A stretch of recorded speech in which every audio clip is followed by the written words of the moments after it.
Сәлем достар, дәмі өте керемет, қытырлақ болып шығатын стрипсы жасайтын боламыз. Тауықтың етін алып, ұзын етіп кесіп аламыз.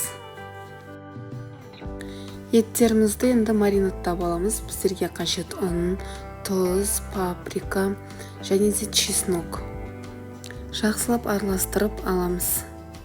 Панировкасын дайындап қоямыз. Ұн, тұз, паприка, сосын сухой чеснок салып, қызыл бұрыш салсаңыздар да болады, ащы болсын десеңіз.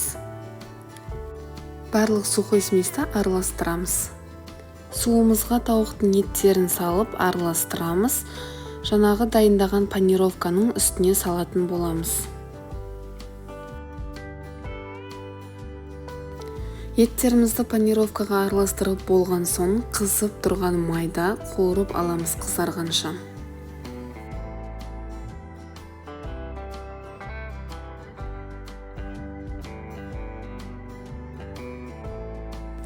Видеом сіздерге ұнаған болса, каналыма тіркеліп, лайк басып кетіңіздер. Рахмет, ас болсын.